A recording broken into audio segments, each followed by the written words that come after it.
Hello viewers, welcome to my channel numeracy maths classes. आज की video में हम लेकर आए हैं important questions of boat and streams, जिस टाइप के क्वेश्चन एग्जाम में पूछे जा सकते हैं। अगर आपने मेरी पिछली वीडियो नहीं देखी है तो प्लीज़ आप पहले उस वीडियो को देख लें। उसमें कॉन्सेप्ट पूरा डिटेल में समझाया हुआ है। आपको उसका लिंक डिस्क्रिप्शन बॉक्स में मिल जाएगा। साथ ही आप आई बटन को प्रेस करेंगे तो भी आप उस वीडियो को देख सकते हैं। तो चलिए स्टार्ट करते हैं। बेसिक चीजें मैं कुछ फटाफट रिवाइज करवा देती हूँ। फर्स्ट वीडियो अगर नहीं भी याद है तो डिस्टेंस का फॉर्मूला आप याद रखेंगे, हमेशा स्पीड इनटू टाइम होता है। इसी फॉर्मूले को घुमा फिरा के हम सभी की वैल्यू निकाल सकते हैं। अगर स्पीड की पूछी है तो डिस्टेंस अपॉन टाइम, टाइम की पूछी है तो डिस्टेंस अपॉन स्पीड, इसी से याद रख सकते हैं। यू हम मान के चलेंगे हर जगह speed of boat small u, small v हम हर जगह मान के चल रहे हैं स्पीड ऑफ स्ट्रीम। ठीक है, अगर अपस्ट्रीम की बात करता है तो u माइनस वी होता है। याद रखने का तरीका ये अप मीन्स छोटा, u माइनस वी कर रहे हैं। और बोट की स्पीड हमेशा ज्यादा होनी चाहिए, अगर कम होगी तो वो चल ही नहीं पाएगी।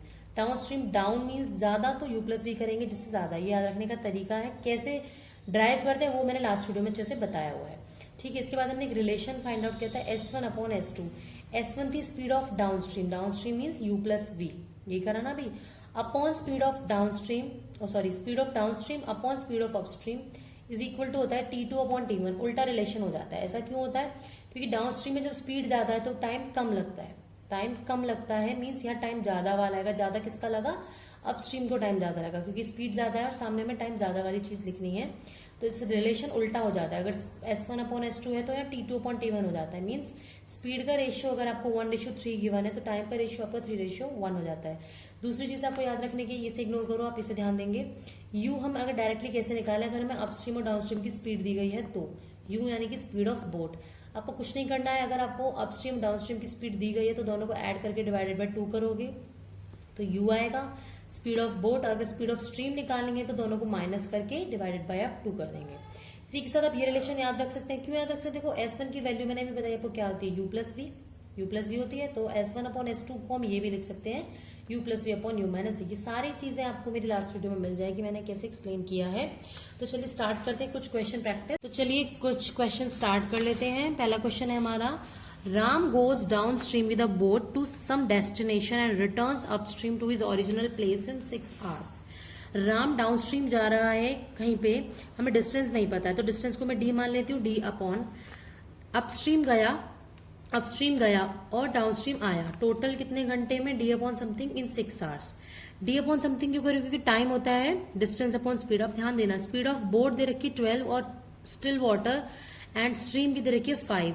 तो अब गया कैसे था वो? डाउनस्ट्रीम गया था तो 12 d अपॉन डाउनस्ट्रीम गया था मीन्स 12 प्लस 5 हो जाएगा। अपस्ट्रीम लौट के आया, लौट के आने में स्पीड हो गई कम, 12 माइनस 5। और टोटल टाइम, क्योंकि ये T1 आया था जाने का टाइम और ये आने का टाइम, टोटल लगे 6 घंटे, 6 hours। तो ये हो गया आपके पास d upon 17 plus d upon 12 minus 5 कितना होता है? 7 इज इक्वल टू 6। करना कुछ नहीं है, एलसीएम लेना है तो हो जाएगा 7d plus 17d is equal to 6। 17 plus 7 कितना होता है? 24। 24d is equal to 6 into 119। देखो 6 चौक 24 हो गया तो d की वैल्यू आ गई है 119 अपॉन 4, यानी कि 4 दूनी 8, 9 10 11, 4 अट्ठे 32, 4 निम 36, 29 पॉइंट समथिंग। तो ऑप्शन डी। इस टाइप के क्वेश्चंस आपके आते हैं। और क्वेश्चन डिस्कस कर लेते हैं। नेक्स्ट क्वेश्चन है, अ boat travels down stream for 14 kilometre and upstream for 9 kilometre. If the boat takes total of 5 hours for its journey. अगर आने जाने में टोटल उसको लगे हैं 5 घंटे, what is the speed of the river flow? River flow मतलब stream की स्पीड पूछी है। If speed of the boat in still water, very good, speed of boat दे दी है। तो देखो डाउन स्ट्रीम गया, कितना डिस्टेंस किया? 14 किलोमीटर। डाउन स्ट्रीम मीन्स होता है दोनों इसकी स्पीड को ऐड कर देना।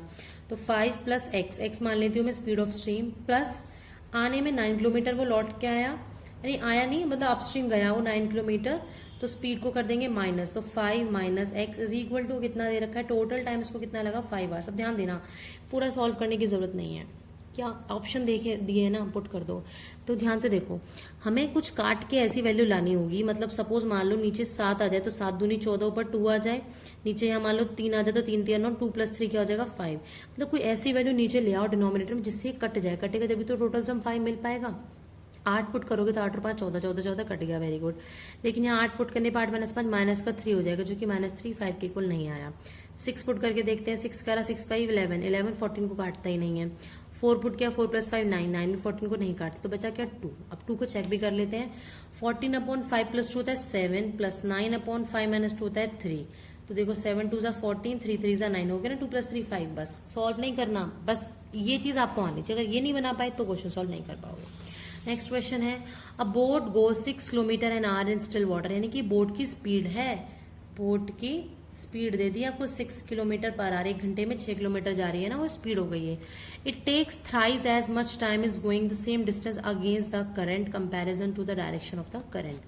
मतलब उसने ये कहा है जब डायरेक्शन ऑफ करंट में जाती है मीन्स हमने डाउन स्ट्रीम में जा रही है वो, है ना, तो उसको जो स्पीड लगती है, जो टाइम लगता है, the same time is going to same distance against the current comparison to the distance of the current, वो उसका 3 गुना टाइम लेती है।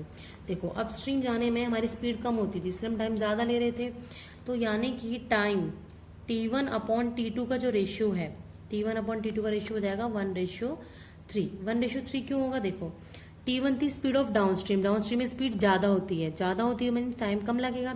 अब T1/T2 का रेशियो 1/3 है, तो S2/S1 का रेशियो आ जाएगा 3/1। अभी बताया था मैंने टाइम और स्पीड का रेशियो उल्टा चलता है। ये दोनों रेशियो आ गए हैं। अब हमें एक चीज और पता थी, क्या पता थी, हमें बोले find the speed of the current, speed of the current बोला है ना। अब इसकी वैल्यू क्या होती है, S2/S1 की वैल्यू मैंने बताई थी ना, U + V/U - V, right. S2/S1 का रेशियो लिख दो 3/1। U + V कितना होगा, देखो U 6 दिया हुआ है, तो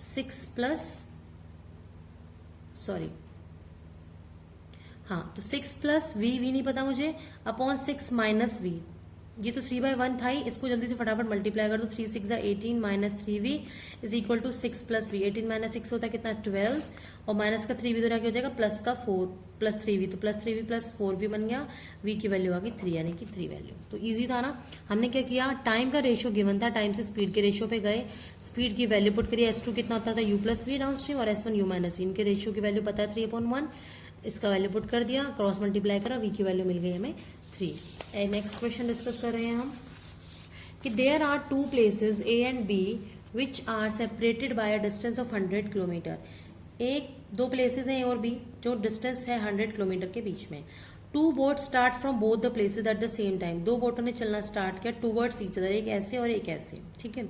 1 boat is going downstream then the other is going upstream, एक डाउनस्ट्रीम जा रही है और एक अपस्ट्रीम जा रही है। The speed of A and B is 12 kilometre per hour and 13 kilometre per hour. मान लो A वाले की स्पीड, हाँ मान लो नहीं दिया हुआ है, तो इसकी है स्पीड 12 किलोमीटर पर आवर, इसकी है 13 किलोमीटर पर आवर। मान लो रिवर का फ्लो ऐसे है, इस डायरेक्शन में है, तो जो ये वाली बोट है इसके लिए कौन सा फ्लो हो गया, डाउन स्ट्रीम हो गया, और इसके लिए कौन सा हो गया, अपस्ट्रीम हो गया, राइट।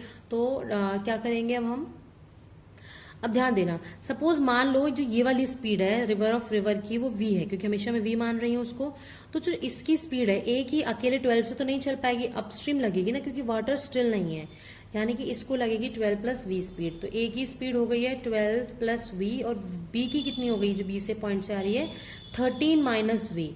13 - V। क्वेश्चन ये है find in how much time they will meet each other. जब भी मिलने वाला कॉन्सेप्ट आता है ना कि दो चीजें चली हैं वो कितनी देर में मिलेंगी, मतलब रिलेटिव स्पीड वाला कॉन्सेप्ट आ जाता है जिसमें हम रिलेटिव स्पीड यूज करते हैं। और रिलेटिव स्पीड जब हमारी ऑपोजिट डायरेक्शन होती है तो ऐड होती है, जो हमारी सेम डायरेक्शन होती है तो माइनस होती है। यहाँ पे ऑपोजिट डायरेक्शन है तो रिलेटिव स्पीड RS क्या होगी, या SR लिख सकते हैं आप, इन दोनों का क्या होगा, सम होगा, क्योंकि ऑपोजिट डायरेक्शन है। तो 12 + V + 13 - V, plus V - V cancel, 12 + 3 होता है आपका 25। स्पीड ये रही, डिस्टेंस ये रहा, टाइम निकाल लो ना, डिस्टेंस अपॉन टाइम और डिस्टेंस अपॉन स्पीड 4, यानी कि 4 घंटे बाद वो बोट्स मिल जाएंगी। तो ये हो गया हमारा क्वेश्चन, इजी था। अब इसमें जो ये रिलेटिव स्पीड वाला कॉन्सेप्ट यूज हुआ है ये अपने मैं सेकंड वीडियो में स्पीड डिस्टेंस एंड टाइम की मैं बता चुकी हूँ, तो आप वहाँ जाके से एक बार चेक कर सकते हैं कॉन्सेप्ट पढ़ने के लिए। तो ध्यान ये रखना है आपको, जब भी कोई दो चीजें मिलती हैं चलती हैं एक दो पॉइंट से सेम टाइम पे, तब हम रिलेटिव स्पीड का कॉन्सेप्ट यूज करते हैं। ये आप जरूर ध्यान रखना, सेम टाइम पे चलनी चाहिए वो, अदरवाइज हम रिलेटिव स्पीड का कॉन्सेप्ट यूज नहीं कर पाएंगे। एक लास्ट क्वेश्चन और, a ship sails 30 kilometre of a river towards upstream in 6 hours. ठीक है, आपको डिस्टेंस दिया हुआ है, टाइम दिया हुआ है, तो आप इससे स्पीड निकाल सकते हैं। How long will it take to cover the same distance downstream if the speed of the current is 1/4 speed in the still water. तो अब ध्यान से देखना, speed of the current means speed of stream बोल रहा है। Current मतलब water का जो करंट है, स्ट्रीम की speed is 1/4 of the speed of the boat in still water, यानी कि v अपॉन यू, वी बता रहे थे ना स्पीड ऑफ स्ट्रीम लेट करें, हमारा v अपॉन यू आपको 1/4 दिया हुआ है, हमारी जगह u बाई यूज करते तो इसे लिख लेंगे 4/1 रेशियो। और हमें क्या चीज गिवन थी, ship sails 30 kilometre of a river towards upstream in 6 hours. ठीक है, अब एक चीज और, अगर आपको u बाई वी का रेशियो गिवन होता है ना, आप उसे डायरेक्टली S1 अपॉन S2 का रेशियो निकाल सकते हो। S1 का कैसा आता है, u प्लस वी के रेशियो को ऐड कर दो, 4 + 1 5 कर दो, S2 मतलब u और v के रेशियो को माइनस कर दो, यानी कि 4 - 1 इनको सब्ट्रैक्ट कर दो, 3 आ गया। तो S1 और S2 का रेशियो आपके पास आ गया है 5:3। तो इनके टाइम का रेशियो कितना हो जाएगा, क्योंकि मुझसे टाइम की बात हो रही है, तो टाइम का रेशियो होता है हमारा, क्योंकि S1 अपॉन S2 इक्वल होता है T2 अपॉन T1 के, तो T1 अपॉन T2 इसका उल्टा हो जाएगा 3/5। इसका मतलब ये हुआ कि आपको T1/T2 = 3/5 रिलेशन दे दिया है, आपको निकालना किसका था, 6 आवर्स पे निकालना है। तो देखो ध्यान से देखना एक चीज को आप, मैं इसको ऐसे लिख सकती हूँ, T1:T2 है, 3:5 है। आपको क्या गिवन था, देखो ship sails 30 kilometre of a river towards upstream in 6 hours.